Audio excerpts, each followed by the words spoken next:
Fulton more attractive.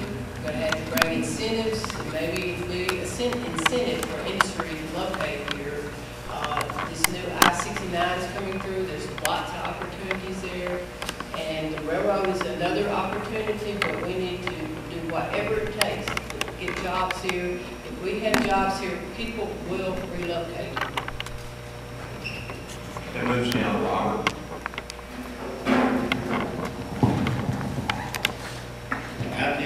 I feel the same way. We need to have jobs here where people wouldn't have to relocate.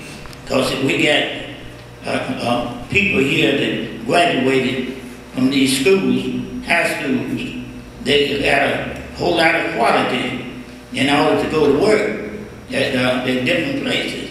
And some of them have to leave the country. They'll go away to New York or somewhere to get a job. And I don't think they should do that. I think they should create more jobs right here in Fulton and work together in unity and all the beautify and like a humane society. And they need to do what they're supposed to do. That's all I got to say. Okay, thank you. And after Robert, Mike, and Jim, let me read the question. What will be your single #1 goal if you were elected to the commission? Okay, the #1 goal for me would be to cut the city expenses. It seems like we have been, this past year, we've had the ambulance increase, and I know it was only $2, but there are a lot of people in Fulton. $2 is a lot of money. We're paying $10 a month now for an ambulance service. I think we need to look at all the departments about making some cuts, not personnel necessarily, but just look at every dollar that they spend. That way maybe we can avoid raising the residents' expenses every month. Thank you. Thank you, Mike. And now you go. I think, I agree with everybody, that jobs is going to be the most important. We've got to let senators and representatives and everybody know that there is a town west of Paducah and west of Mayfield that needs some help.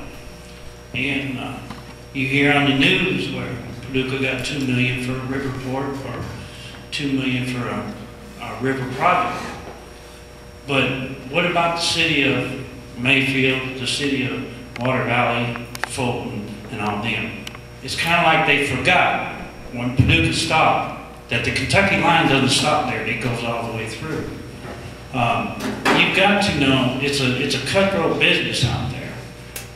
Every city in the country is providing every tax break and every dollar they can to get someone to come in there with any kind of a business. If my #1 goal is to try and get that, because if you get the business here, you will have the people here. If people have to drive 40, 50, and 60 miles to go to work the way they are now, they're not going to drive it. They're going to pack their clothes up and they're going to move to that city to where they can drive 5 minutes. So bringing more jobs to this town will bring more people to the town. Okay, thank you, Doug. And David. Well, first I want to start to say thanks for having us tonight. My single #1 goal would be just make Fulton a better place to live. And really that's going to be across the board what everyone said tonight. You know, we need to start out on Exit 1 and work with the tourism board and make Exit 1 look like a lot better place to get off and go and get a hamburger at McDonald's or Wendy's. That in tune will make the city, you know, will add, you know, get more money to the city. That will also that'll also break down to, you know, if it's a better place for us to live, it'll possibly bring more jobs to us. The city commission is not going to have the ability to bring in jobs. You know, as much as I wish we could, but we can work closely with the FIDA board and offer tax incentives and offer anything necessary to bring, you know, to help better Fulton and make it a better place to live. But ultimately, my #1 goal would be to make Fulton a better place to live. Thank you. Okay, thank you, David. And a question that was posed to the mayoral candidates, since we do have some time now, I did jot it down, worded maybe a little differently. that I'll throw out to all of you. And the order of this question would be Martha, Doug, David, Jeff, Mike, Junior, and Robert. And the question is, what service or services do you think, if any, can be shared as cost with South Fulton, not currently in process? Services between Fulton and South Fulton. Well, Dan did the recycling.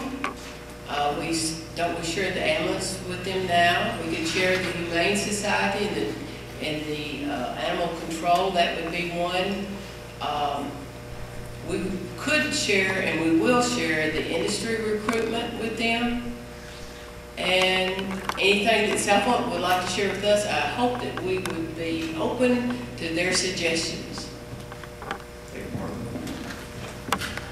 I think the biggest thing would be the animal control. I think it would benefit both towns, and it would cut the expenses in each town. As you say, with the ambulance board, we already share with them, the police and the fire department. We could get more in depth with them, rather than just mutual aid, to get more of a program going, a deeper program going with them, to get farther into it, to share costs between each one. Thank you, Doug. David? Not really sure what kind of services we can share with South Fulton that are already not in place. I think Texarkana would be a good opportunity. Maybe we could talk to some people in that area and see what other kind of services they're using, that they're sharing between the two states of Texas and Arkansas. I think that definitely we need to do something. I think that having close ties and close relationships with the commission in South Fulton would help us tremendously. Thank you, David. You, Jeff. One thing that it really piques my attention when we're looking at this, the checks that we write, and the checks that we write to Barker Brothers. I would like to see Fulton and South Fulton come together and have our own trash pickup. Of course, I know that's expensive also. You have to have a landfill, you have to have trucks, you have to have insurance. But I would like to see us two cities come together and keep that money in these two communities that we're paying to somebody else in another community. And another thing is animal control. Of course, you have a dog and it's running loose right here in Kentucky and it runs across the street and it's in Tennessee, so it's their problem then. I feel like we do need an animal control officer between the two cities so he or she can go back and forth in that situation. Okay. Thank you, Jeff. And Steve, Mike. Okay, the animal control right now is the only service that I could see us sharing that we aren't presently sharing. I think we have more options if we look at expanding and sharing stuff with Fulton County more so than we do South Fulton, because the state laws are different on both sides. But animal control, I could see us starting that with South Fulton, and I think it would be beneficial to both cities. Thank you. Thank you, Mike. And Junior? We got a problem with Harris Fork Creek. Both towns are concerned in that fact. It's up to South Fulton to help get those trees out of the creek. That's what's blocking it. And the water, well, it just has no way to go. Of course, it goes up to the state and government laws. They don't want anybody to cut the trees. But it's causing problems for both sides. Thank you. Thank you, Junior. And Robert, we'll finish the question with you. I feel just like Brother Jeff, I feel like South Fulton and Fulton need to come together on the sanitation, what he was talking about, and also the Humane Society. They need to come together on that. Both of them need to work together as unity, South Fulton and Fulton together, in short. Okay, thank you very much. And that concludes the questions